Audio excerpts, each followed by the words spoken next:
Hey, what's up, guys? Welcome to the weekly live chat. It is January 12th, 2022. It's crazy how time flies. I can't believe that it's already 12 days into 2022. Hope you guys are all doing well. We have, for the past few weeks, we found plenty of stuff to talk about on the live chat, but there is literally so much to talk about this week. I don't even remember half the news. First off, you had UFC 272 being announced last week, then changing now, and now we got UFC 272 as Jorge Masvidal versus Colby Covington. UFC Vegas 46, so finally some UFC fights this Saturday, is completely falling apart. The card is just disintegrating by the minute. There's been like 8 million fight cancellations on that card. Luckily, we still got the main event, which is what really matters on that card anyway. We also got Volkanovski versus the Korean Zombie now at UFC 273. We have Petr Yan versus Aljamain Sterling at 273. We literally have a million things to talk about. Before we get into all that, and guys, do me a favor, if you haven't already, make sure to like the stream. Helps push it out to more people. I would greatly appreciate it if you click the like button. So it is January 12th. And we are currently at 1,948 subscribers, which is just absolutely insane to me. I know I say it every week, but it's just crazy to me that many people care about what I have to say regarding MMA. So we are 52 subscribers away from hitting 2,000. Soon enough, we will hit it in January. I can tell you that for a fact.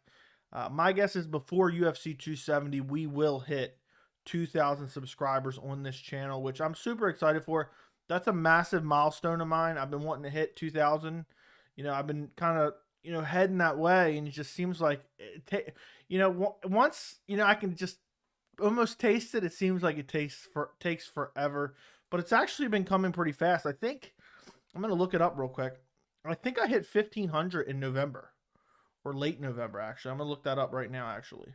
So let's see, when did I hit 1,500 subscribers? So I hit 1,500 subscribers in mid-November. So in a month and a half, well, now it's going on 2 months now. I picked up another 500 subscribers, which is pretty good for a small channel like myself. I do these live streams every single Wednesday at 6 p.m. Eastern. I do some random live streams mixed in there as well, so make sure you have notifications turned on. I might do one this Friday. But if you're watching this replay and there's a question you want to ask, just put it in the comments. We'll talk about it next week, or who knows, maybe I'll do an entire video on it. Sometimes I tend to get a comment, and then next thing you know, I'm going on a 45-minute tangent about that comment. So guys, fill up the chat with questions. I appreciate every single one of you. And before I get into anything fast, thank you for becoming a member. I appreciate you very much. We got custom emojis. Let me put that thing up on the screen. We have custom emojis, loyalty badges, members only Discord. I post a bunch of behind the scenes stuff on the community members only tab. Also, I've now, some of my random streams, at least like 3 or 4 live streams a month, because I've been trying to do more live streams. I'll be posting those. The replay, anybody will be able to watch live, but the replay will be for members only. So there's a couple hours of live streams for the members only on the channel right now. So if you want to become a member, it's only $3 a month. You can cancel anytime. Once you join, you can be a Discord member for life. But the link is in the description if you want to become a member. Thank you, Fast, for becoming a member and constantly growing. Thank you for becoming a member last week. Appreciate you guys very, very much. I know you guys enjoy these live streams. Which pay-per-view are you most looking forward to? UFC 270 or UFC 273? So UFC 270, I don't know. That's a tough question, because for me, Francis Ngannou versus Cyril Gane is something that really intrigues me. But you look at the totality of UFC 270, and let me just pull it up in case there's something I forgot. I always got to pull it up. When you look at the totality of UFC 270, the fight card as a whole just leaves a lot to be desired. As it stands right now, the featured fight on the card, which in case you don't know is the third fight down from the main event. So not the main event, not the co-main event. The next fight is the featured fight. As it stands right now is Greg Hardy versus Alexia Olynyk. I could care less about Greg Hardy versus Alexia Olynyk. Neither one of those guys are ever going to be anything within the division. The UFC is just latching on to Greg Hardy's name because they feel like it'll generate some, I guess, views because he's a former NFL star. You have some decent fights throughout this card. I'm not saying that it's not, Rodolfo Rivera versus Wellington Turman, Cody Stamen versus Said Nurmagomedov, Michael Pereira versus Andre Ho, I think. I don't know how you pronounce it. He's a new guy that just got signed. Michel Pereira was supposed to fight on UFC Vegas 46 versus Muslim. I can't pronounce his last name. Muslim pulled out of the fight. They found him a replacement. Then Michel Pereira had some exposure. So then Michel Pereira had to be moved to UFC 270. But overall, this card leaves a lot to be desired. But for me, the heavyweight main event is so intriguing. And then also, honestly, the co-main event, Brandon Moreno versus Devison Figuero, that one's really got me stumped. I've been thinking about that fight quite a bit, and it just throws me off that Devison Figuero can arguably win the first fight without the point taken away. He's won the first fight, and then he gets dominated in the second fight, and then now he's getting a trilogy. Why would he accept this fight if he didn't think he could win? And I know these guys are delusional, but I have to think he has some type of excuse that he has not put out there for why he lost to Brandon Moreno in the second fight, which makes the fight very intriguing for me. And if Devison Figueroa loses to Brandon Moreno, I don't know where he goes. So that fight's really got me stumped. As far as 273, you have Alexander Volkanovsky. Let me take a look. UFC 273 Topology. You have the Korean Zombie versus Volkanovski as the main event. I love the fight, but at the end of the day, I know I actually got quite a bit of hate on my video saying that I wish the UFC, if they were going to reschedule it, they would have just rescheduled for Max Holloway. Like, I don't like that. It's how come Korean Zombie's getting a title shot? I love Korean Zombie, and I actually like the fight stylistically, but that's in April, so why is he getting to step in when it's 3.5 months away? Why can't we reschedule for Max or wait and see what happens with Giga this Saturday? It doesn't really make a lot of sense to me. But I still love the fight, and I love watching Alexander Volkanovski fight. I love seeing Korean Zombie Chan Sung Jung fight. Co-main event, Aljamain Sterling versus Petr Yan. Petr Yan is one of my all-time favorite fighters to watch. So for me, I'm trying to think.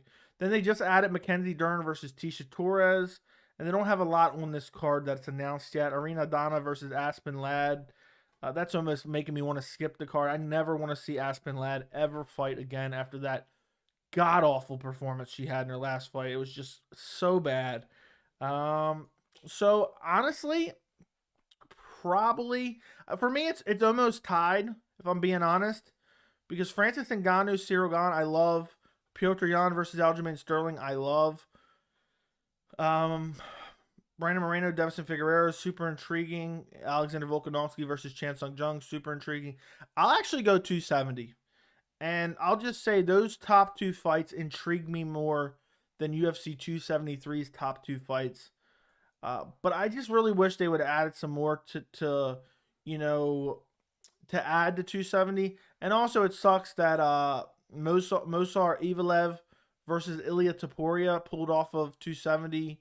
They're looking for Topuria for a replacement opponent. That was a really good fight that was on 270. A featherweight fight that was kind of flying under the radar a bit. Nobody was really talking about it too much. But two very interesting prospects. But I'll say 270 is a little bit better right now. Just because I'm super duper intrigued with the main event. Super duper. What am I saying right now? I love Francis Ngannou versus Ciryl Gane. For me, that fight is so compelling. It's the undoubted two best heavyweights in the world. Can Francis Ngannou catch Ciryl Gane and knock him out? Or is Ciryl Gane going to be able to go out there and put on a masterclass performance like he's done in the past and just beat up Francis Ngannou, who's looked unbeatable as of late? So that's super intriguing. And then the whole Brandon Moreno, Devison Figueroa, which I've already gone over.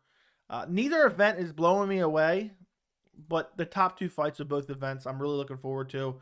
But I'll say 270 is more intriguing. What about you guys? Maybe I'll do that in a poll in a second. Let me catch up on some of these messages because I'm falling behind. I hope that answers your question, though. What's up, Fast? How would Giga versus Josh Emmett fight go? That's a tough one, man. That is a very tough one because Giga, for me, I'm all aboard the train right now. But Josh Emmett has nasty power, has decent wrestling. I'm wondering how Giga's wrestling is going to look against. I'll say Giga knocks him out. Josh Emmett leaves himself a little bit too exposed. Not the best striker. Giga looks like he has pinpoint precision. He has killer instinct. I think he hurts Josh Emmett, and I think he finishes him probably, or wins the decision, just outclasses him for 3 rounds. I'd go Giga Chikadze. I know I was not aboard the Giga Chikadze train up until he beat Edson Barboza, but Edson Barboza is a world-class featherweight, and I think that Giga Chikadze's win was super impressive, and so I would pick him over a lot of guys at featherweight at this point in time. What's up, French fries? Fight Life Nation, I'm doing good. How are you doing, my friend? I love all the emojis in the chat. Thank you, man. Thank you. I love doing the lives just as much as you love watching the lives. Thoughts on 80% of people being okay with Jorge versus Colby being a main event? I feel that's a featured fight of a pay-per-view. You think it's a featured? I think it's a solid co-main. I have no problems with it being a main event, but only if it has a solid undercard. That's what I mean. I put a video out on it. You know my thoughts on it. I was actually shocked. I did that poll. I was actually shocked when I saw the results today. I did my video last night and gave my thoughts on it, so I didn't even see the results of the poll till today. And let me go take a look at that poll. Yeah, it has almost 200 votes, and 81% says they're okay with it being a headliner. 19% say no. So for me, I'm okay with it being a headliner because if it has a solid undercard, like a very above average undercard. But for me, it's about the competitiveness of the fight. I think it's an intriguing welterweight matchup. I think other people are just so bought into this narrative. I feel cheesy even saying it. Former friends turned enemies. Like, what are we watching? Soap operas here? I think that's a fake feud. I think they've done this to conjure up interest in the fight. I think it hasn't come to fruition for so long because they were hoping one of them would capture the title. The fight's borderline meaningless. You know, I hate to say that because I still like the fight. And I even said I'm okay with it being a main event with a solid undercard. But it's borderline meaningless. They're 1-4 since 2019 with 4 losses to the current champion. That fight is meaningless. But with all that being said, I care about high-level fights.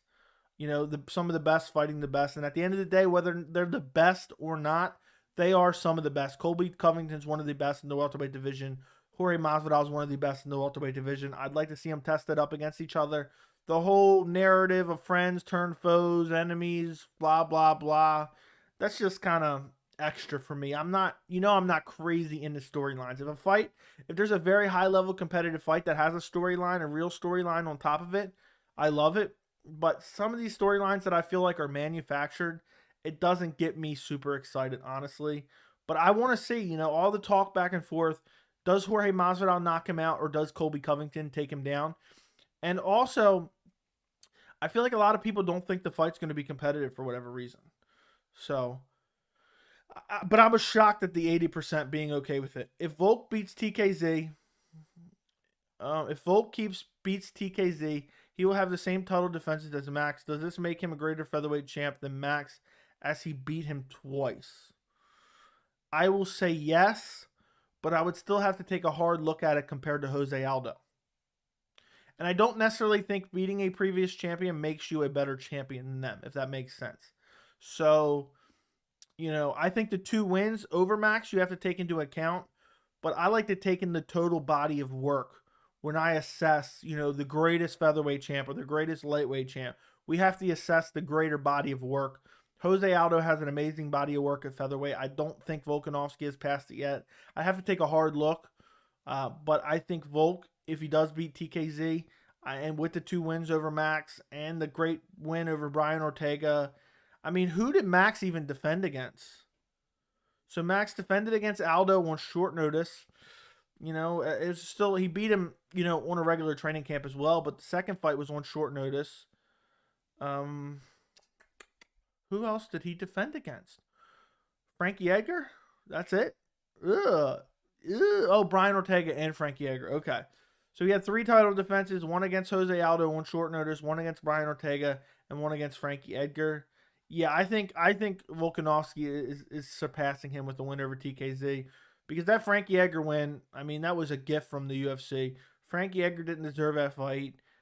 Frankie Edgar was nowhere near the peak of his, fighting abilities, and they only gave Frankie Edgar that fight because Frankie Edgar took a short notice fight with Brian Ortega like 6 months before and got slept. And they needed a fight for that card. I've already said this, but I really wanted to go to UFC 270. It's 15 minutes from my house, but 300 for a nosebleed is madness. Yeah, I wouldn't go for nosebleeds. You got to go hard, Like it sucks that they're so expensive, but if you're not getting good tickets, it's better just to stay at home and watch it from the couch. So I don't know what's a solid like a first elevation cost of a ticket.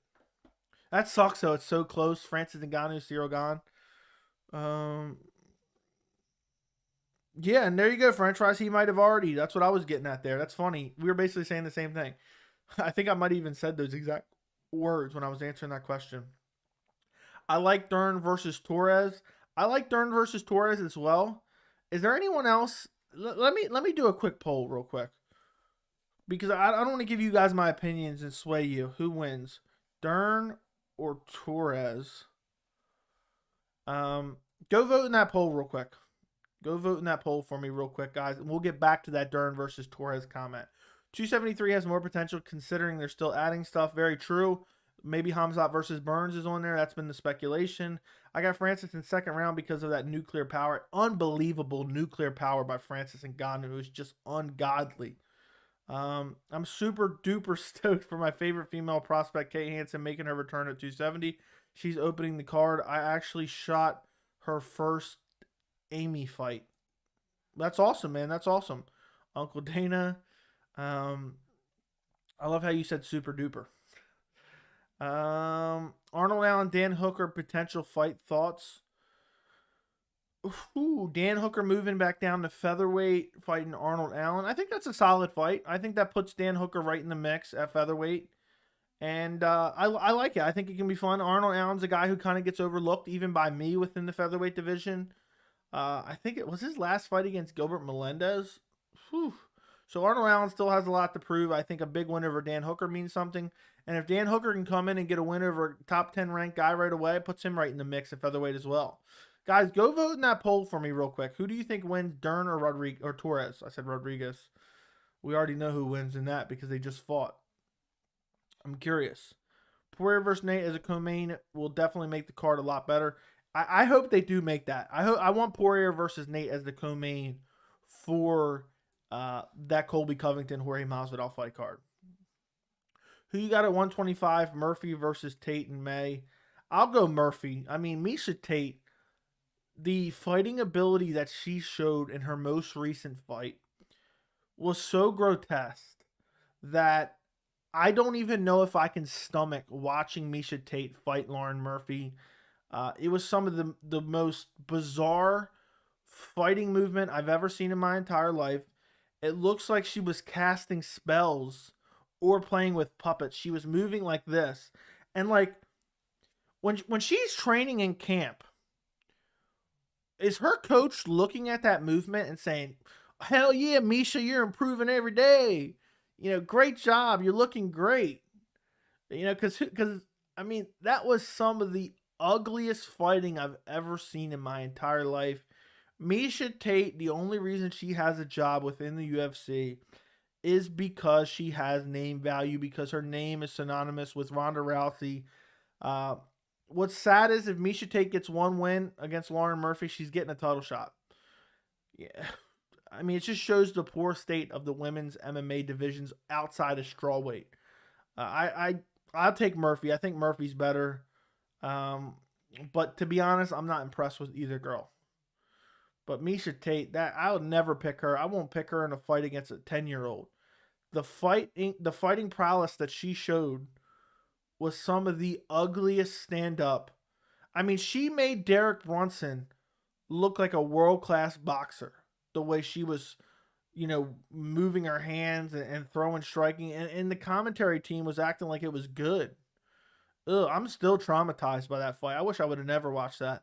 Live streams on the channel if you want to check it out. I was disgusted. Um, okay.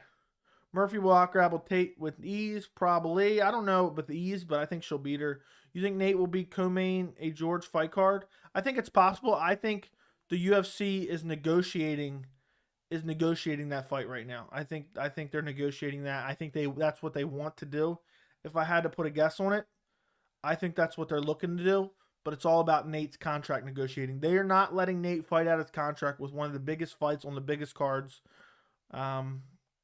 So it all comes down to Nate's contract situation. Didn't he fight Anthony Pettis as a title defense?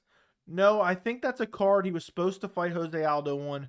Jose Aldo pulled out. They threw Anthony Pettis in there. They made it an interim featherweight title fight. And Max came into the featherweight title fight against Jose Aldo as the interim champion. But you'll have to fact check me on that one. I'm not 100% sure. Did they give Topuria a new opponent yet? Not that I've seen, my friend. Not that I've seen. I hope they do. I hope they do, because that was one of the better fights on UFC 270. Colby and Jorge, along with Poirier Nate, both need to be 5 rounds if that wasn't a given already. I wouldn't even entertain anything less. If they're both not 5 rounds, I mean, I know the main event's going to be 5 rounds, but if Nate versus Poirier gets made and it's not 5 rounds, somebody needs to be fired. Just joined the stream, but Torres is more well-rounded than Dern and can beat her. Dern is a top-tier BJJ grappler, though.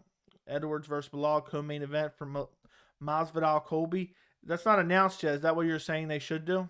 Is that what you're saying they should do, Fernando?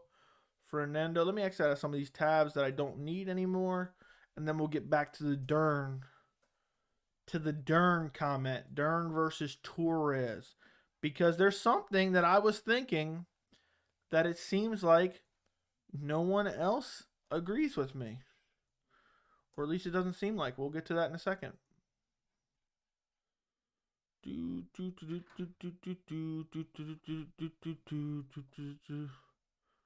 Mckenzie Dern. Let me pull it up.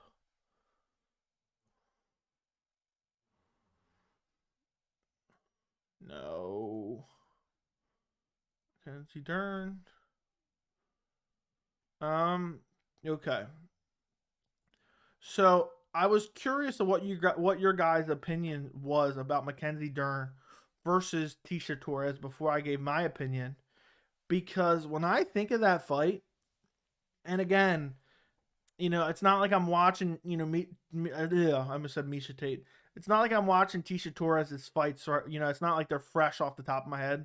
I think Mckenzie Dern absolutely destroys her. I think Tasha Torres, and the opposite of you guys agree with me. 58% says Torres wins. 42% say Dern win. Obviously, I'm going to do some more research when the fight gets closer.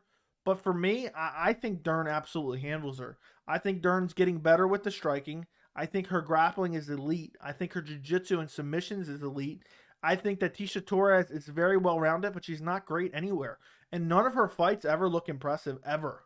I mean, when has she ever had an impressive fight, ever? Never. She's never had an impressive fight. She's a decision machine. She has 1 stoppage win, I believe. Let's see, wins. She has 2 stoppage wins, 1 by a doctor stoppage, the other one by a submission. And every time she's had to step up in competition, Jessica Andrade, lost. Joanna Jędrzejczyk, lost. Weili Zhang, lost. Marina Rodriguez, lost. I think Mckenzie Dern can not only outstrike her, I think she will out-grapple her. I mean, Tasha Torres is super strong, so I'm curious. I still like the fight. But I'm as it stands right now, without like being super up to date, watching, you know, some fresh footage of the recent fights, I think Dern beats her. I'm all aboard the Dern train. I picked Dern to beat Marina Rodriguez, but I wasn't super confident in that pick, and I ended up being wrong because I said I thought Marina would outstrike her. But if Dern was able to get her to the ground, which I thought she would be able to, if she was able to get her to the ground once, she'd be able to submit her. And that did not come to fruition. But the fight played out almost exactly how I thought, except I thought that Dern would get a submission when she got her to the ground. I think she got her to the ground twice. But Dern definitely needs to work on the striking, but I don't think Tasha Torres is some world-class striker. I just don't believe that she has some world-class striking. So even if you want to say they're even on the feet, I think Mckenzie Dern's probably a little bit faster. I think they're both very, very strong. Maybe Tisha Torres is a little bit stronger in the clinch. I don't know. That remains to be seen. And it's either going to be a boring decision for Tisha Torres, or I think Dern gets her down in an exchange and submits her. I think Dern's jiu-jitsu is next level. I think she has great jiu-jitsu. I'm shocked that she wasn't able to submit Marina Rodriguez. But Marina Rodriguez is very, very good. So she got out of it. She survived. But off the top of my head, I'm confident in picking Mckenzie Dern in that fight. You guys obviously disagree with me just based on the poll. Bilal versus Brady, that wouldn't be a bad fight either. I still believe, and now it's 50-50. I swayed the conversation. Keep voting for Dern. Get Dern the lead. I think she just takes her down and submits her, honestly. And I think her striking, while it's sloppy, and some of her entries to takedowns are sloppy, I think her takedown sloppiness and her striking sloppiness is made up for by her determination. Like, it's not like she's slow and sloppy where she's walking in the shots, even though she does walk into some shots. If Marina Rodriguez isn't finishing her off of that, Tisha Torres is not finishing her off of that. And she's so determined that the person she's fighting is always going to be on their back heel and not be able to really counter strike effectively. Or at least I don't believe Tisha Torres is going to be able to. So off the top of my head, again, Mckenzie Dern beats Tisha Torres. Maybe you guys can make the poll go the other way now. I'm swaying some opinions. Go vote for Mckenzie Dern or Tisha Torres. Whatever you believe, go vote the poll in the chat before I end it, please. I still believe in Dern. Agree. Topuria called out Dan Ige. Who would you pick in that matchup? Probably Dan Ige. But Dan Ige's on vacation. Apparently, he's not stepping in for that fight. She had Marina in trouble multiple times. Agreed. And she didn't look totally out of her element in the striking. And I think Marina Rodriguez has some amazing striking. Looks like now the tide has turned. I gave my opinion, and now the tide of the chat has turned. 4 solid non-title fights: Colby, Masvidal, Hamzat, Burns, Bilal versus Edwards, Patty the Batty in there as well. That'd be all solid. I'd really look forward to that.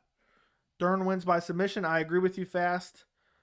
Dern's best win is Nina Nunes, which isn't really that impressive. Yeah, I pulled up both their records. Let me take a look real quick. I meant to. So, yeah, I already mentioned the people that Tisha Torres lost to. What stands out to me about Tisha Torres, without watching any of this like super recently, is she's just not really, what's the word I'm looking for? She doesn't have a sense of urgency. Her fights are just, she throws some strikes and she hopes to win a round or 2 rounds and get a decision, and it's just where Mckenzie Dern has a strong sense of urgency. She's looking to move forward, and she's looking to put you out with the hands. She's throwing heavy hands, as sloppy as they are. She's throwing heavy hands. But both of these girls' level of competition is not very good. I mean, Mckenzie Dern, it's easy, to look good when you're fighting Hannah Cyphers or Ronda Marcos, or, the Verna Jandiroba is a decent win. The Nina Nunes win is okay. I think Nina Nunes is a little bit overrated because of who she's married to. And then also, again, you can't elevate people off of losses. But I think the Marina Rodriguez fight answered a lot of questions about Mckenzie Dern. And those questions that were answered in that Marina Rodriguez fight helped me confidently pick her in this Tisha Torres fight. You look at Tisha Torres, who has she beat? She got a controversial decision win over Angela Hill. Which, I don't really care about. It could have went either way. The fight was boring as hell. Win over Sam Hughes. Brianna Van Buren, which I don't even know what she looks like. And then a 4-fight losing streak. And then her best win is over Michelle Waterson, which I think Michelle Waterson gets hyped up way too much. She's not even that good. She does have a win over Rose Namajunas back in 2013, but what does that mean at this point in time? That means nothing. A win over Paige Van Zandt back in 2013 as well. That means nothing even today in today's day and age. So neither one of them have the most impressive record.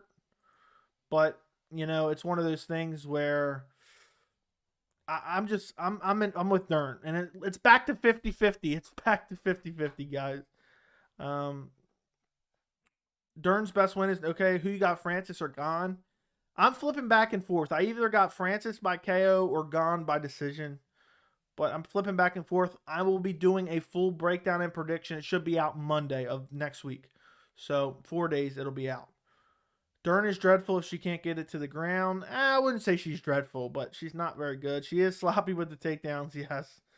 Dern's takedown accuracy is 10%. That's because she's shooting for so many. She's going for so many takedowns that that's why her percentage is so low. She does need to work on her takedown ability, though. But once she gets you there, she's very good. How's everyone today? I'm doing well. How are you? Gain is going to win fairly easy, much more well-rounded.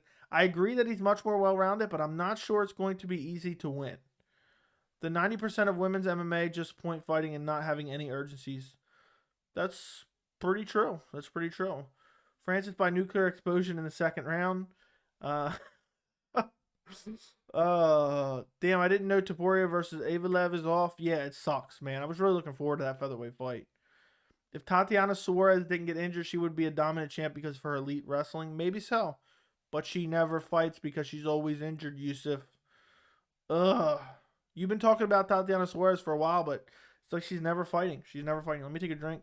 Guys, keep filling the chat with questions. Please keep filling the chat with questions. And I don't think I'm going to ever end this poll. Now Tisha Torres is back to the lead.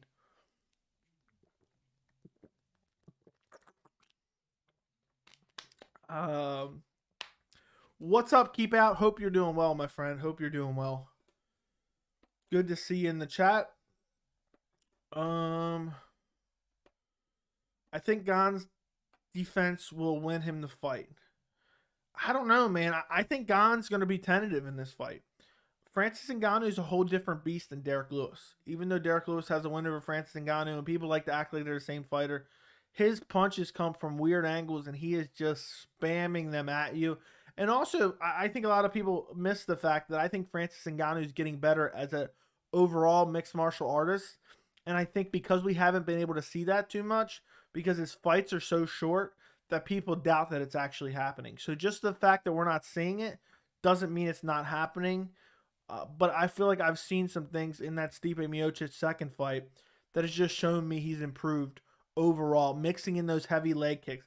I mean, imagine Francis Ngannou giving you the heaviest leg kick he can possibly give you. He could snap Cyril Gane's leg with a heavy leg kick in the first round.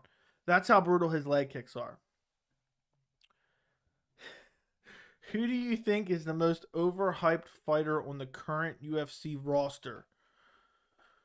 Current UFC roster, it's gotta be, and I love how you put the Conor McGregor emoji at the end, where he's sleeping in the Dustin Poirier fight, but it's gotta be Sean O'Malley. I think Sean O'Malley is the most overhyped fighter on the roster right now. Don't get me wrong, he's looked good. He's looked good in some fights.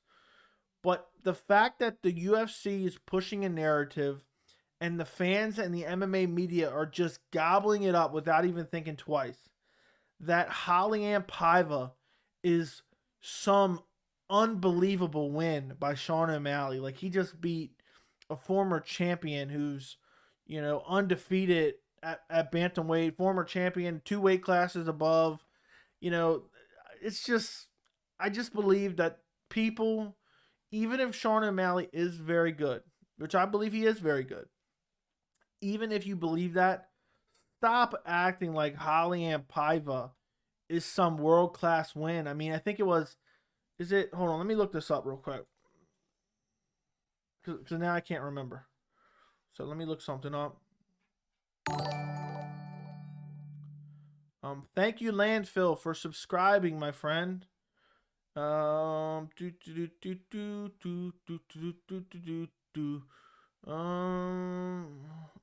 we go.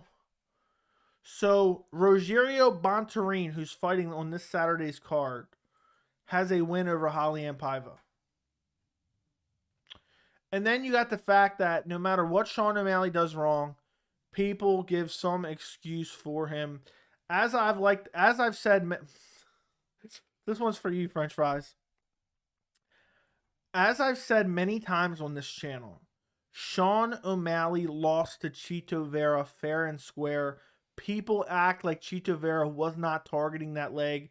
He was targeting the leg with leg kicks, and he hurt his leg, dropped him, and then flash KO'd him with strikes. had the referee pull Chito Vera off to save Sean O'Malley. Then Sean O'Malley was stretchered out of the cage with no serious injury. Sean O'Malley did not slip on a banana peel, okay? That's facts.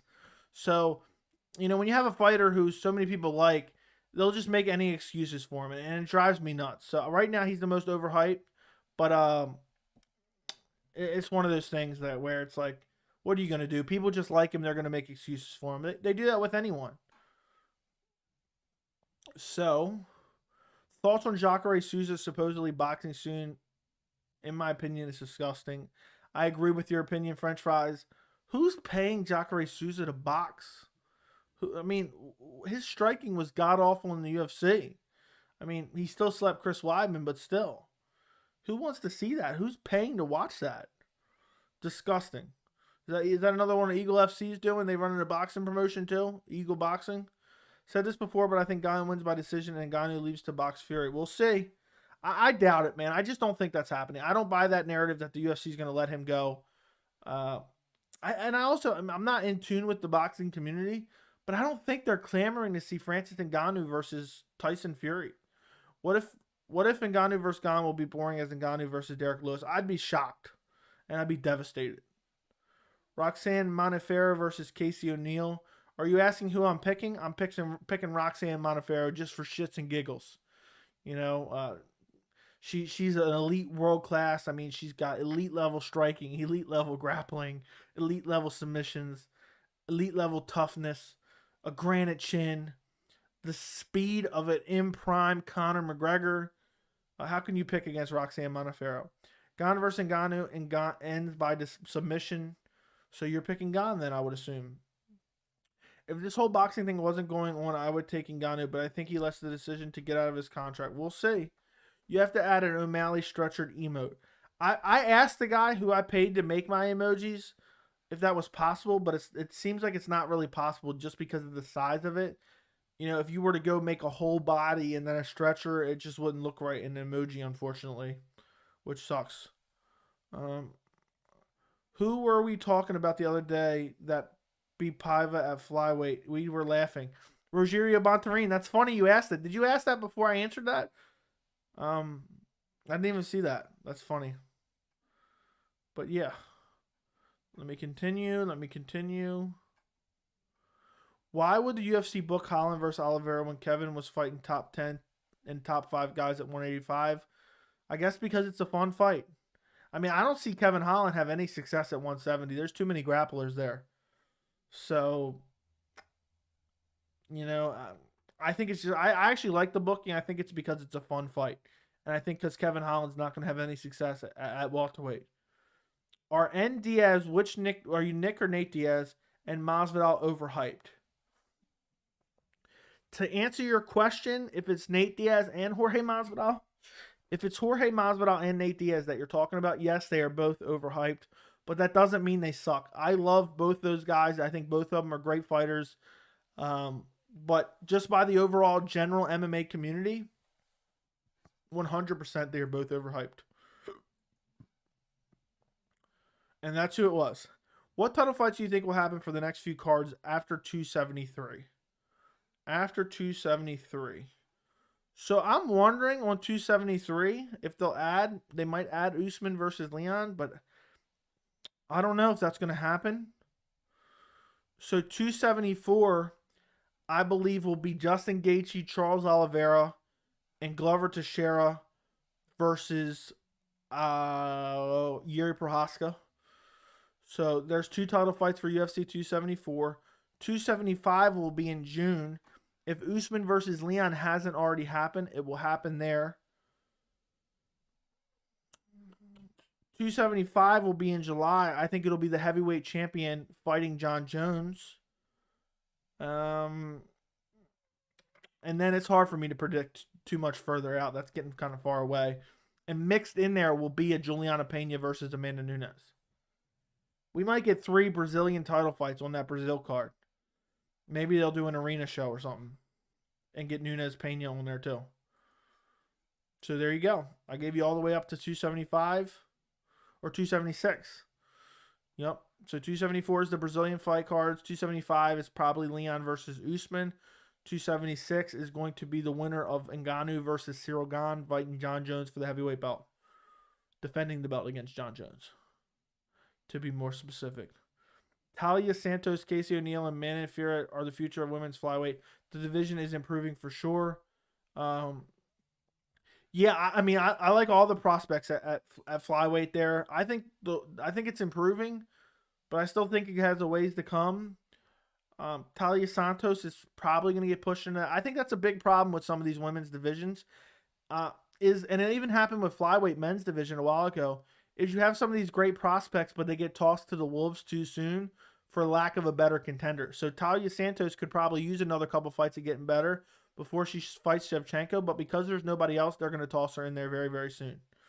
We should all chip in and buy Joey a Sean O'Malley shirt. Stop. I like Sean, but he lost. Yeah, too many people making excuses for him. It's annoying. It looked like O'Malley got kick checked and it hurt him real bad. I only subscribe to tell you. Oh, good one. Good one. Who hates O'Malley because you probably got tickled shits by someone like him growing up. Go get laid, frumpy dump. Okay, well, thank you for subscribing, my friend. Go ahead and subscribe now.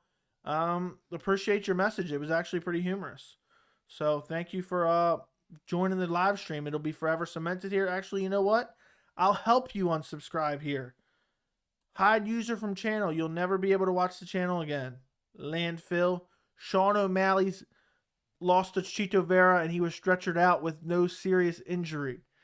Even if you don't want to see Uriah come back, what do you think of the Swanson fight? I think it makes sense for both guys. Even though I don't really want to see Uriah Faber come back after so long, I think that's a reasonable fight. You know, we have too many of these matchups where you have legends and old guys who really shouldn't be fighting anymore, and they match them up with like up and coming killers to build their name off of them. And so that's a fight where it kind of makes sense. It's evil playing ground. This one, but Sean O'Malley, maybe him just reaching down and grabbing his knee. Roxanne Modafferi has 25 wins and 20 losses, undefeated champ, GOAT. Yeah, undisputed and undefeated. Remember when she beat Macy Barber and Macy Barber made a million excuses? Rose is always on the undercard of Usman, so probably that co-main event in June makes a lot of sense. Good thing. I was gonna ban him, but I wanted you to read it first. Yeah, you know what's funny? I actually enjoy reading those types of messages, but I've been trying to get away from it, and because it's just giving them what they want, you know. So it's like me reacting to it is giving them what they want, but at the same time, me not caring. I don't care what that guy says. You know, he can come in here and talk all the shit he wants. He's watching my channel. Thank you for the watch time. Thank you for the engagement, Landfill. Appreciate you. It just doesn't make any sense for me. You know, it's just, you know, it's one of those things, you know, I've learned with the channel. I got to stop responding to the negative. But I do it not because I care, but because I enjoy it. You know, I enjoy the back and forth with some of these guys who are just so angry. You would think Sean O'Malley's paying that guy to come after me to just defend his honor. I mean, congratulations, bro. You defended Sean O'Malley's honor. I hope, you know, he gives you a pat on the back for that one. You know, you can go out there spreading your lies about him slipping on a banana peel against Chito Vera and getting flash KO'd and then stretchered out of the cage with no serious injury. Chito Vera sent this man out of the cage on a stretcher. So there you go. I've seen that guy. Okay. Not being able to walk is a serious injury and currently has a knee injury. I don't know about currently. But in that case, he was not injured. He had he had it was the, what's it called? Something nerve. I forgot the name of it. For some reason, it's slipping my mind.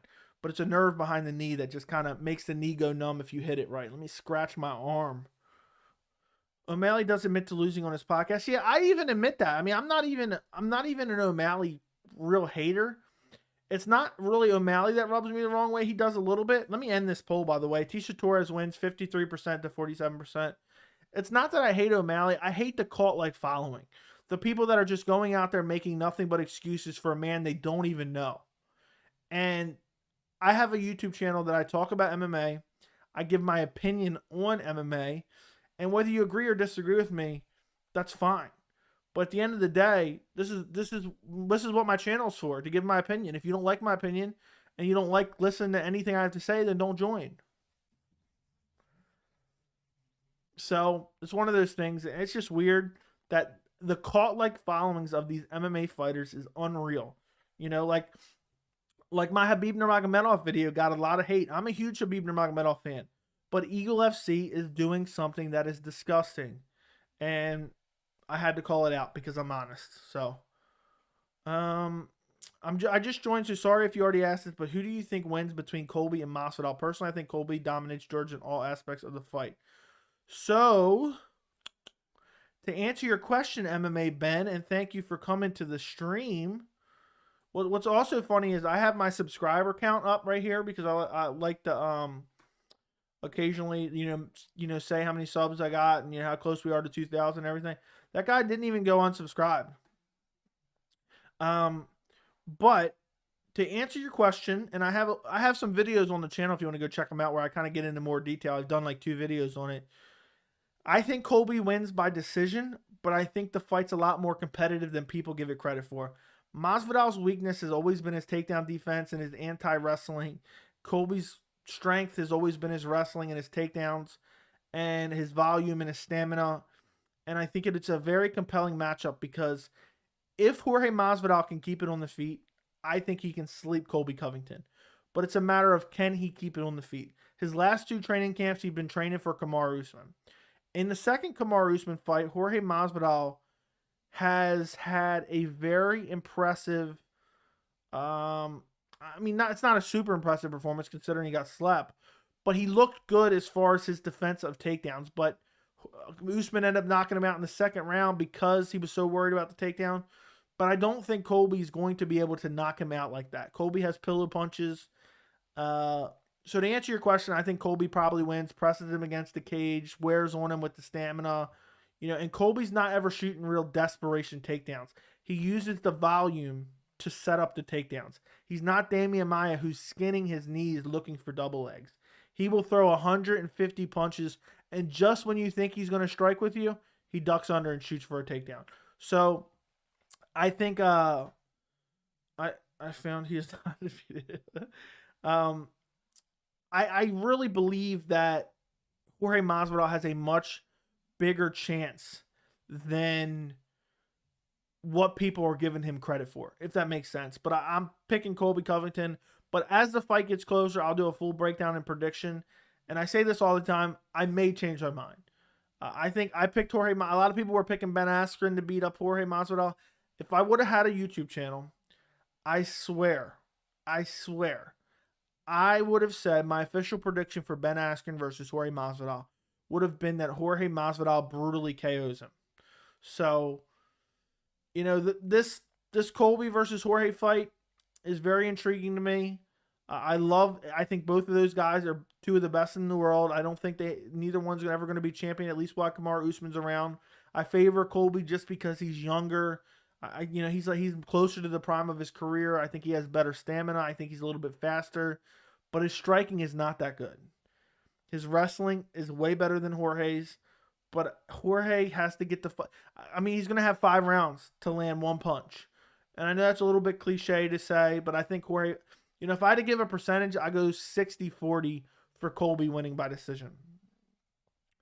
Landfill and trash Danny Hamilton. Yeah, exactly. You handled it well, man. You thanked him for joining. Yeah, at the end of the day, I'm not even quick to usually ban someone either, I get it. Some people are just having some fun. It doesn't, you cannot have thin skin to run a YouTube channel. And I know some people get really butthurt about certain comments, if it's in their live streams.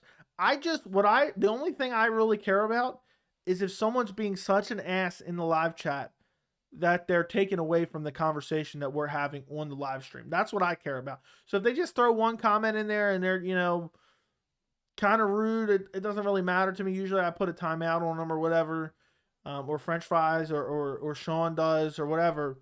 But, it is what it is. It doesn't bother me, but I don't, I would love to dwell on it a little bit more and kind of dissect the comment a little bit more. But I don't want to give them the airtime. That's the best way to fight them, because if I sit there and read every comment and respond to it, then it's going to encourage them to continue to do it, which takes away from the conversation. The Cheeto versus O'Malley fight is free. Just search it up. YouTube search. That's where I found out he's not undefeated. Okay, we got that. This is why I became a member. You don't suck up to fighters. I will never, even if it's my favorite fighter, I will not suck up to him. I'm going to be honest on my personal opinion. Some people may think it's biased, but I just give him my personal opinion, and it's not based on who I like and who I dislike. I feel like a lot of people, even when you break it down to a simplistic level, I think a lot of people base their predictions partially on who they like. So if a fight's really close and they like Colby more than they like Usman, they go with Colby. Or the fight's really close, but they think Colby's really good, but they hate Colby, they go Usman. I genuinely just go off of what I think based on their skill sets. I don't care if it's the guy I hate more than anything in the world or my favorite fighter of all time that got an autograph hanging downstairs. There is many of people online in the MMA community, whether it be the comments of MMA websites, whether it be on YouTube channel live chats, whether it be on comments on Instagram, they are fighter cultists. And no matter what a fighter does or says or how the result of his fight turns out, they will suck up to him and make excuses for him as if they are on that fighter's payroll. And I find it particularly disgusting. And thank you again for becoming a member, my friend. Who do you got in Filo versus Pereira? Interesting matchup. I don't mind odds on a Filo upset. I have to see some of the Filo fights. I don't know if I'm pronouncing that right. But it wouldn't shock me. Michel Pereira is a guy that leaves himself susceptible to a lot of counters, and I think one of these days he's going to get put to sleep while he's doing one of his crazy dance moves or whatever. But I have to see more tape on the guy that's stepping in late notice. I might, if I have time, I might do a prediction video for that fight, but I got to do more research. Most of his fans are young because he's a video gamer. Yeah. Thank you, French fries. What's the next wrestler on wrestler striking instead? What's the next wrestler on wrestler match striking instead? What do you mean by that, Pine? I'm misunderstanding something there. I'm missing something there. I'm trying to understand what that says, but it's giving me an aneurysm right now. So, I don't have a house, but if I did, I'd put it on Colby 50-45. I think that's a safe bet, honestly. I believe Jorge Masvidal will crush Usman in the second fight. But he did a great job in the second fight. But I believe Jorge Masvidal will crush Usman in the second fight. He did a great job in the first fight, but he didn't crush him. So I picked Usman in both of those fights. I was confident in Usman. Perfect. Thank you for answering my question. Love the channel, by the way. Keep it up. Keep up the fire content. MMA Ben, thank you very much. I appreciate it. I'm glad you're enjoying the channel. The kind words mean a lot to me, more than you could ever imagine. And I love that you're watching the channel. And I love that you're enjoying it. I work a lot of time making these videos, spend a lot of free time making these videos and doing these live streams. I have a lot of fun doing it, getting my opinion out there. I've wanted to start this channel for, at this point, it's been 8 years. I wanted to start it in around 2013, 2014. I've thought about it, but just never had the confidence to start it, and finally did. And it's grown more than I could ever imagine. So, and right now we're 50 subscribers away from 2,000. So if anyone who's watching this right now is not subscribed, go subscribe to the channel. Do you think Jorge will actually fight, or will he pull another cancel shtick? I don't think there's any way he can pull out of this fight unless it's a brutal injury, because Colby and the media and the fans will eat him up if he does pull out of this fight.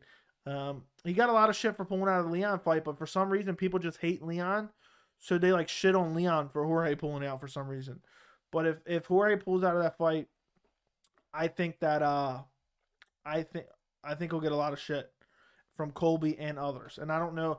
And also, it's a main event, so he's probably getting paid big money by the UFC. He's getting pay-per-view points. It's just not going to be, in his favor to pull out. Regardless, he might fight with a broken leg for all we know. Leon versus Usman confirmed. I have not seen that yet. But I think it will probably happen in probably June. You're gonna have lizard skin. What does that mean? I don't even know what that means. Who you got in Didn't I already read that? Yeah, I'm trying to read all the messages, my friend. So if I don't get to it just yet, just wait a minute and I'll get down. Absolutely more fun to pick, not bet on fighters that I like. Yeah, Cultus. Yeah, we need Chandler versus Gregor.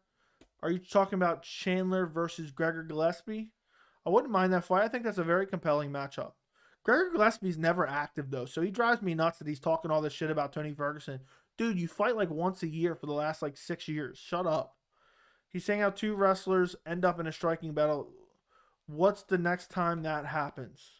Oh, I see. Thank you for clarifying that for me.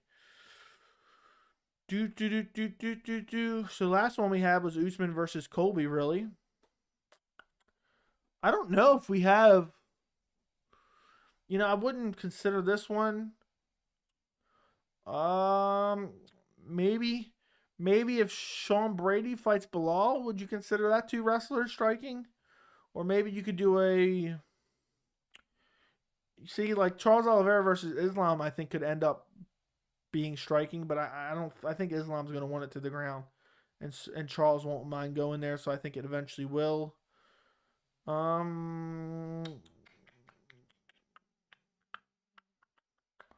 Other than the ones I mentioned so far, maybe Bilal versus Sean Brady. I think that's a good guess, but I don't even know if you would call necessarily both those wrestlers, So, sorry if that's a terrible answer. Well, I didn't even know my phone was on loud. Let's see what this is. Well, let me see something real quick. How did that happen? Okay, guys, keep the questions coming. By the way, guys, if you have not liked the stream yet, do me a favor and click the like button. It takes 2 seconds down below to click the like button, and keep filling the chat up with questions. The hardest part about doing these streams is I swear my mouth gets dry as hell talking. Do you think Fizzy will be able to will be able to back up all the talking he's been doing, or do you think Moreno will school him again? I actually talked about this earlier on the stream, and I'm torn. Because part of me says, look at that second fight. Brandon Moreno is going to school him again. But part of me looks at that second fight, and something just ain't jiving for me. Something just ain't jiving. Something was up with Figuero, and he hasn't come out and openly make an excuse, which I respect very much. So for me, I haven't made my mind up, honestly. I've been thinking about that fight quite a bit because I know my prediction video is coming up. I got to work on my prediction video. And it's kind of, I got one on this shoulder saying there's something wrong with Devison Figuero. Pick Devison Figuero like you did in the second fight. But then on this side of the shoulder, someone's telling me Brandon Moreno absolutely wrecked him in that second fight. How could you pick against him in the third fight? So you will know in the next few days because I'll have to nail down a prediction. But I'll be doing a full breakdown and prediction very, very soon, my friend. How often do you stream? I've enjoyed tonight's Liverpool, UK. Thank you for supporting me from Liverpool. I stream a couple times a week, but every Wednesday, 6 p.m. Eastern, I always do a stream no matter what. But I do a lot of Saturday night streams for the fights. I throw in an occasional Friday night stream. So to answer your question, a couple times a week, but most of the time on Saturdays for smaller fight cards, I do a stream. And then on Wednesday, every Wednesday at 6 p.m. Eastern time, I always do a stream. So I appreciate you coming by, Tom. I appreciate you enjoying the channel, and appreciate you contributing to the chat. I'm putting my money where my mouth is this year. What is that? What exactly is that supposed to mean, Sean? What is that supposed to mean? Hopefully we can see McGregor versus Chandler soon. Both those guys need wins before that happens. I don't think either guy needs a win before it happens, but I don't think that's going to be the next fight. There's too many great fights for McGregor to do a Chandler fight, but who knows? Chandler's really been sucking up to McGregor, so McGregor might say he wants that fight. Gregor might have the best cardio in the UFC. His last fight was super high-paced, and he looked like he was ready to go 5 after the second. Did more work than a 5-round light heavyweight fight in 2 rounds against Carlos Diego Ferreira. I don't know, man. I think that's a little bit over-exaggeratory, but Gregor does have great cardio. Best cardio in the UFC, I think that's a stretch. But also, it's different when you're putting the pace on a guy versus you're really getting the shit kicked out of you. He lost the first round, I believe. But Carlos Diego Ferreira has a suspicious gas tank. I think if I had to pick someone with better cardio, I would say Holloway or Volkanovski probably has better cardio. Petr Yan even. I know it's not the same pace, but I think with the pace that Gregor puts on, I don't know if I think he would get exhausted by 3-4 rounds. But maybe I'm wrong.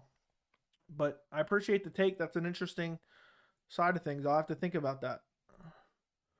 Who would you have picked in a Tito versus Dana boxing match? I guess Dana, just because I can't stand Tito Ortiz. So that would have been one of my biased picks. But that's because I know absolutely nothing else about their fighting abilities. Figgy takes the belt back. I'm going to seriously bet on fights this year. Don't lose any money, Sean. Figgy may shock us all. We may get a 4th fight. Is it a 4th fight? Yeah. It's hard to believe they fought 3 times already. How insane is that?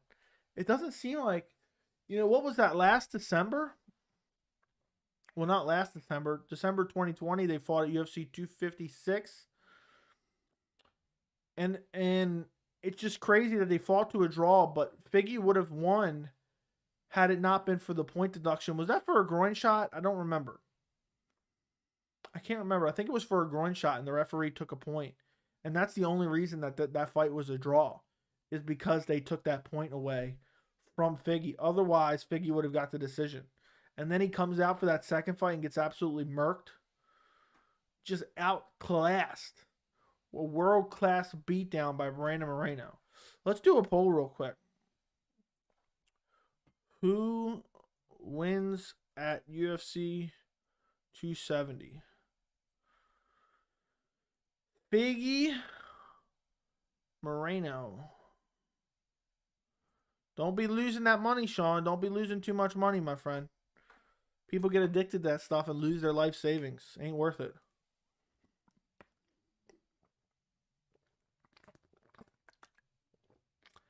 Guys, keep filling up the chat with questions for me. There's plenty to talk about. I mean, how many fights have fallen off of UFC 246 yet? I mean, seriously, 1 million fights have fallen off UFC Vegas 46. 46 fight cancellations. Let's see if I can find a comprehensive list. So we lost. I mean, this is from January 4th. I mean, there's so many fights that have been canceled. Let's see. Why can't I find anywhere that... So Brian Kelleher's opponent lost.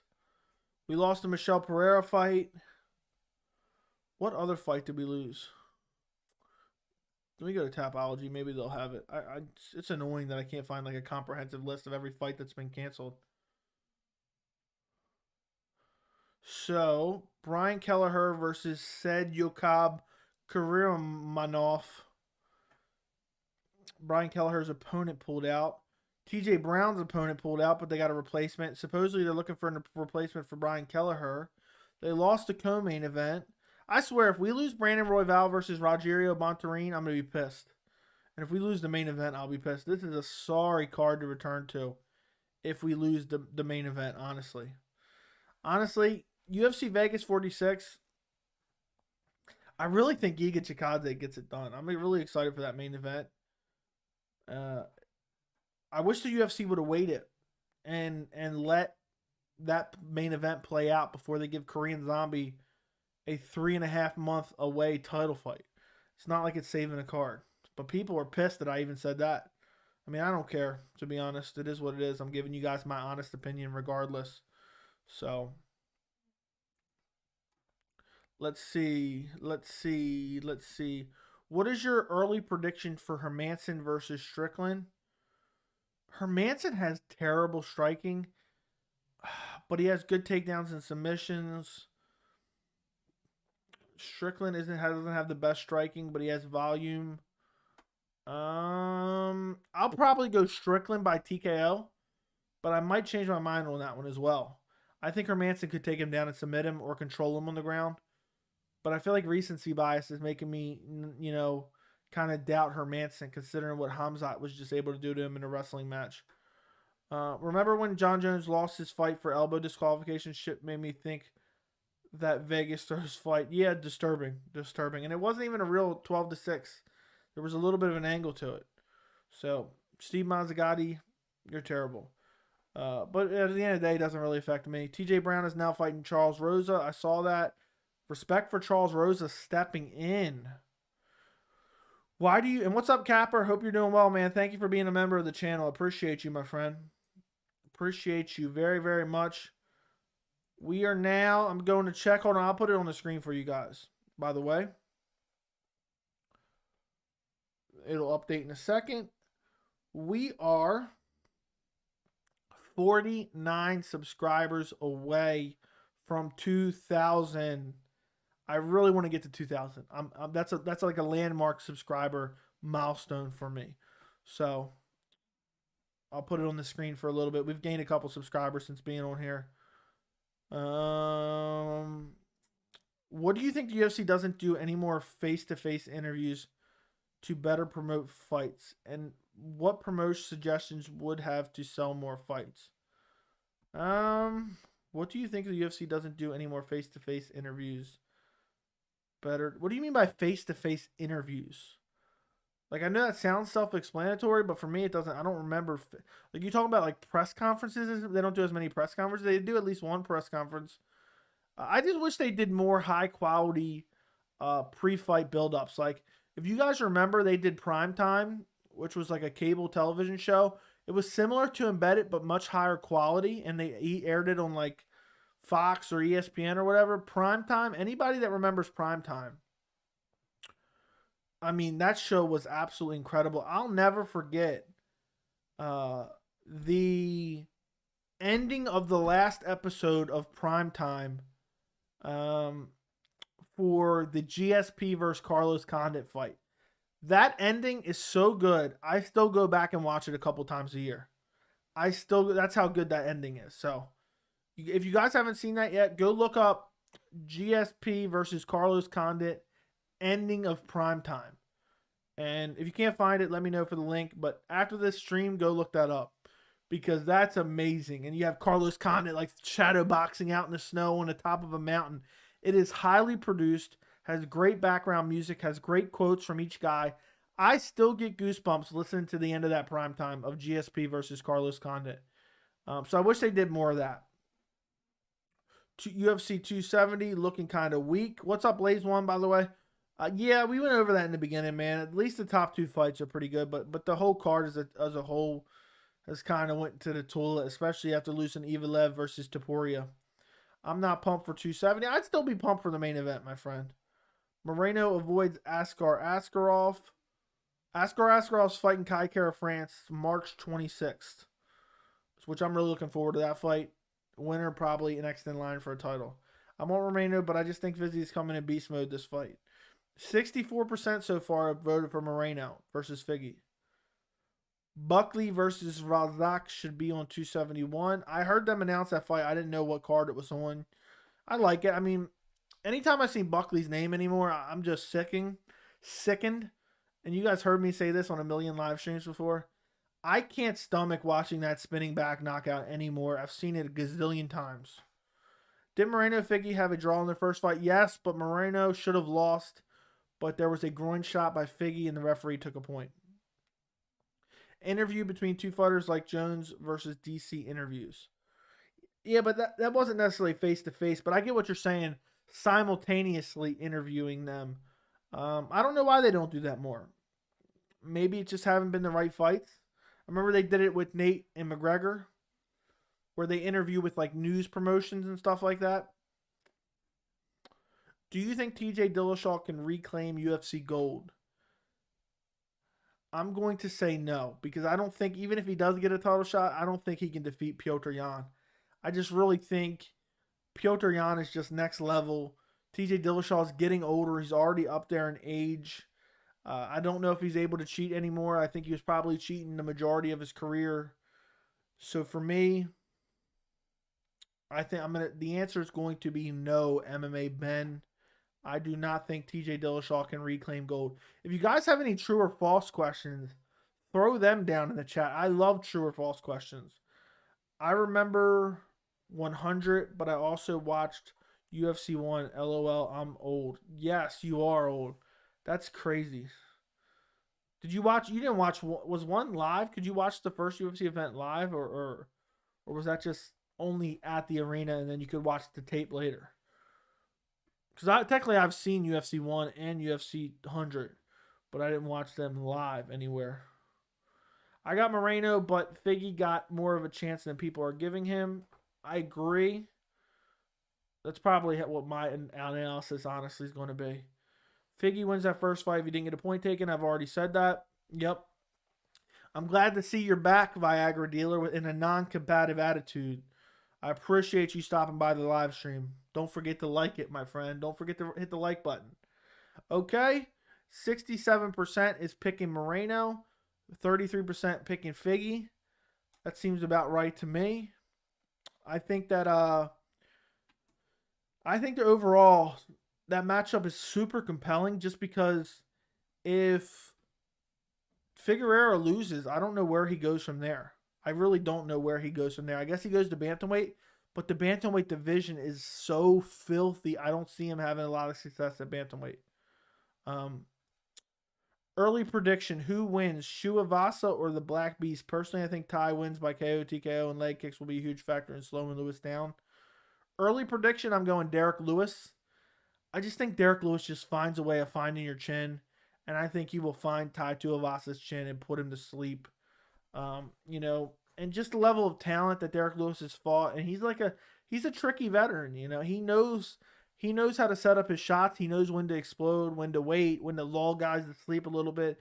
Derek Lewis has lightning fast kicks. A lot of people don't give him credit for that, and I think Derek Lewis puts out Tai Tuivasa. But it would not shock me if Tai Tuivasa takes a more athletic approach to the fight and just kind of wades on the outside, kicking the leg. Just brutalizing the legs, and then really looking for that knockout blow later in the fight. I don't want to make a crazy comparison, but similar to the smart game plan that Cyril Gane had. I can't believe we're only 2 weeks away from that, or 1 week away from that fight.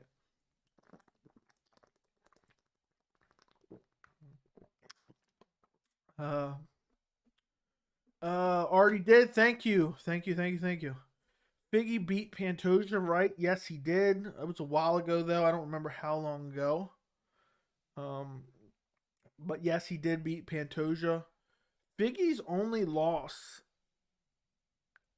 not only loss, but the only loss I can remember in recent memory was Jussier Formiga.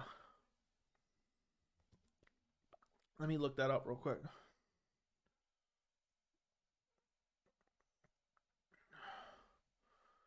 So,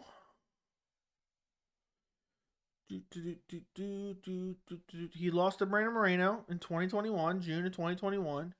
His last loss before that was in March of 2019 to Jussier Formiga, and he rebounded after that loss by beating Alexandre Pantoja. And it doesn't look like he has any other losses. So, Figgy has 2 losses on his record. One to Jussier Formiga, which is crazy. Jussier Formiga is not even with the UFC anymore. And the other one to Brandon Moreno. True or false, if Moreno wins, Dana wraps the Lego belt around his waist. I don't think that Lego belt's going to wrap. They got stiff as a board.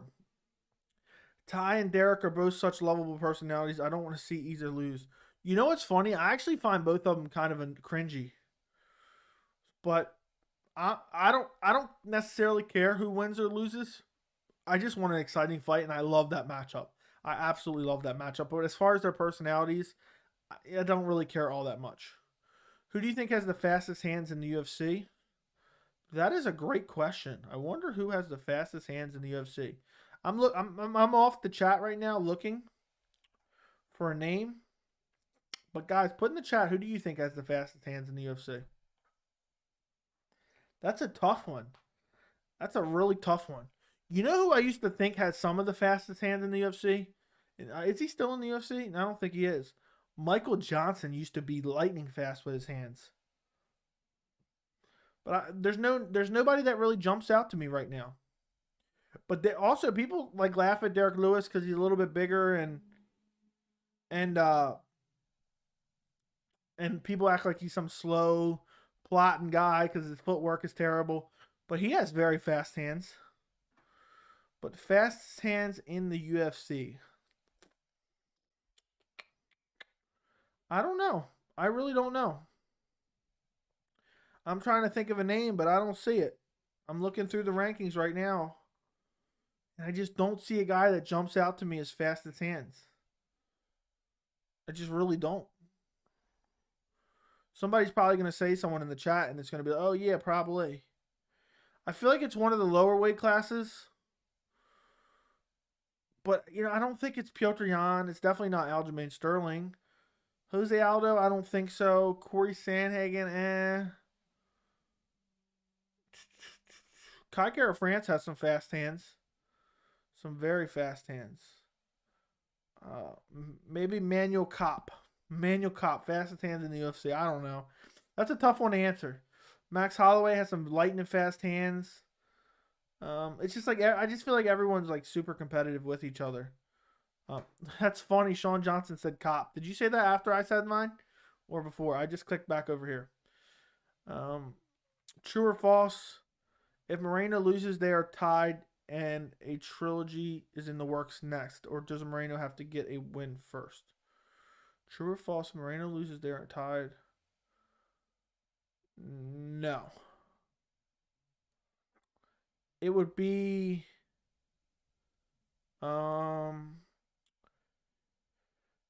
fourth fight. They would be 1-1-1, and I think there would be a fourth fight.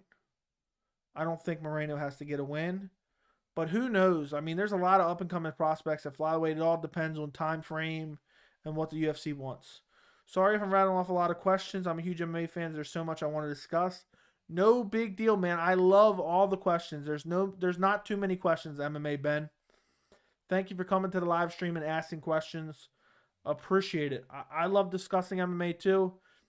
And we built, a small but very good MMA community around this channel and around this live chat. And, some of you guys are here every single week. And I have a lot of fun doing this. So make sure you come next week, my friend. And there's never too many questions, honestly. Unless you're absolutely spamming the chat where I can't read anything else. Then that would be too many. But other than that, there's never too many questions. Well, then there's a way to get back the title, possibly, brother. If Pantoja beats Moreno again, you got a win over the champ. Yep, that is true. That is true. But I just don't know, what does he do in the meantime? Because what happens is, the real problem is, with any champion or contender, like if Figgy loses to Brandon Moreno again, the problem is the UFC doesn't want to match him up against with Brandon Moreno again, which makes sense. But in the meantime, you have these up-and-coming guys who you want to kind of work their way to a title shot, but you don't want to match them up against the guy who's already lost to the champion 17 times because you don't want him killing them off because he's not getting a title shot and you already know that. So you're kind of in a bit of a no man's land. But obviously, once the champion loses, the division is shook up quite a bit. So you're right. True or false, end of the year card will be the best card this year. I'll say true, just out of hopeful. O'Malley has the fastest. It's got to be a flyweight or Kopp. I said Kopp. I don't know if you said that before or after me. Dan Hooker versus Arnold Allen is in the works. If Hooker loses, then he's done.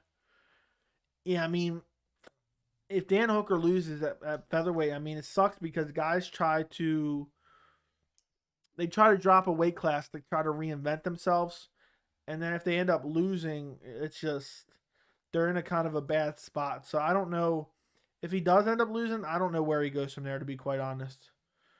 I really don't know what he does. He'd be in a terrible spot, and we'll have to see. We'll have to see. I think he can win that fight. I think that's a winnable fight for him, but he is in a bad spot if he does end up losing that fight. So, pull something up. Ooh. Ooh, people are not happy with my Volkanovski Korean Zombie video. They are mad. Let's see. But let's continue with the questions, guys. I'm going to stay on here for a bit longer. Like Arnold Allen is a tough matchup for an introduction. Give him a break. He fights the best of the best. Okay, true or false? If Fedor Emelianenko fought in the UFC during his prime, he would have run the heavyweight division. I don't know, man. I didn't watch Fedor in his prime. I don't remember in his prime what the UFC heavyweight division looked like. So for me, that's a tough question to answer. So, sorry, my friend. Gotcha. Did Figgy fight since he lost the belt to Moreno? No, he has not. His last 2 fights were against Brandon Moreno. And they immediately booked the trilogy. They were going to give the fight to Alexandra Pantoja, but because Pantoja has 2 wins over Brandon Moreno, but because of what was I? Now I lost my train of thought. Oh, Pantoja wasn't going to be able to fight till later in the year. They decided to give Figgy the trilogy. Apparently, he was asking for it behind the scenes. Figgy's always been big for flyweight, so maybe attempt another division in the meantime. Yeah, I was thinking he could attempt bantamweight, but it's one of those things. Bantamweight's so deep, and he loses his size and power advantage. I said it before you. That's funny, man, because I wasn't even on the screen. I was looking at the UFC rankings to kind of give me an idea of, fighters that I wasn't thinking of. It's hard to remember everyone.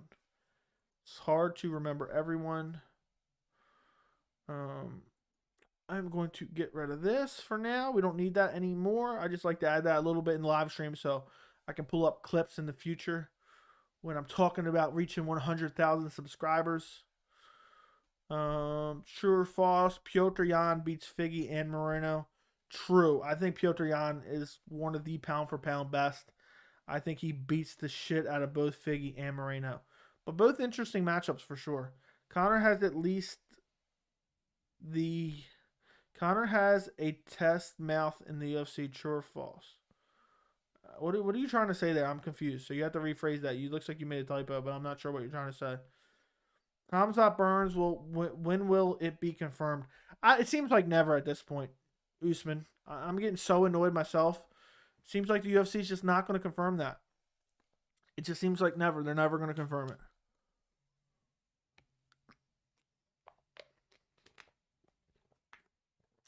I hope it's soon. And I think it's going to be on that April card, UFC 273. So, true or false, O'Malley goes out on a stretcher again before the year's out. I'm going to say false just for wishful thinking, because usually if you're going out on a stretcher, you're injured. And I don't wish injury upon any of these fighters who are trying to entertain us. But I wouldn't put it past O'Malley to end up on a stretcher with no serious injury. It's happened in the past, like against Chito Vera. Should the UFC have a rule for no automatic rematch since the loser normally uses it again? No, I think the rematches are compelling sometimes. I think it has to be taken by a case-by-case basis. Is UFC 273 still going to be in New York? Supposedly not anymore. I don't know what the reasoning is, but that's what reporters are saying. Brother, flyweights, are you talking about Figgy Moreno? Yeah, but still people are always talking about inter-division fights. So they could eventually move up and try to capture the bantamweight title. They're only 10 pounds apart. True or false, Hamzat fights for the championship before the year is over? I'm going to say true. I think Hamzat fights Burns, and if he beats Burns, I think he fights for the belt in his next fight. True or false, does Valentina come up and fight Pena before the rematch with Nunes? Then we'll get a rematch between Valentina and Nunes. Probably false, honestly, but I hope it's true. I'd like that. Let Valentina come up and fight Pena. Let Nunes defend her 45 belt against Kayla Harrison, and then do the winners against each other at a catch weight if need be. I commented Hamzad on one of Gilbert IG's posts and he liked the comment. That's pretty cool. That is very cool. I hope that fight happens. I'm very intrigued by that fight. I'm super intrigued by that fight, honestly. So hopefully it does happen. That's pretty cool. How would Usman do versus Vittori? I think Vittori beat up Usman. Vittori's very well rounded, and he's like made of steel. Like, he doesn't really take any damage at all. So I think Vittori beats Usman. We'll do a poll. We'll do a poll of the most randomest fight ever. Who wins? Let's see. Let's take a look. Vittori, Usman. Imagine that cringy press conference. Ew. Let's see. True or false, the best fighters and car crash videos come out of Russia? True, sure, because they all got dash cams. Vittori versus Hamzad, how does that go? Probably picking Vittori. You know, Hamzad's too much. You know, he's got a big size advantage over. He's got a size advantage over a lot of guys, but Vittori, he's not going to have that size advantage. So, bro, you have to say a weight class. Well, I mean, Usman versus Vittori. Vittori's not going down to welterweight, so I assume that was at middleweight. And Vittori's not going down to middleweight against Hamzad, going down to welterweight against Hamzad, so I assume that was at middleweight too. So it would be at middleweight. There's no way Vittori can cut the. Vittori's a huge light heavyweight. He ain't, or not light heavyweight, huge middleweight. He's not cutting to. He's not cutting to welterweight. So I just assumed. Because okay, true or false? Kayla Harrison stays with the PFL. I think false. I think Kayla Harrison comes to the UFC in 2022. Well, guys, I think that about does it. We'll wrap up this poll. 62% are picking Marvin Vittori to defeat Kamaru Usman. That's a random fight that I never thought I'd ever talk about, and I don't think that'll ever happen, and I don't think anybody really wants to see it. But you got my opinion. That was a weird question. So I will probably do a random live stream before the end of the week. Maybe on Friday, I'm thinking. And then I'm probably going to do a fight night live stream for UFC Vegas 46. I'm going to put a poll out on the channel and see what you guys say. But I'll probably live stream, watch along Giga Chikadze versus Calvin Kattar. Thank you all for joining the stream today. I appreciate every single one of you. And don't forget to like the stream. Don't forget to subscribe. Don't forget to do all that stuff. And enjoy the rest of your night.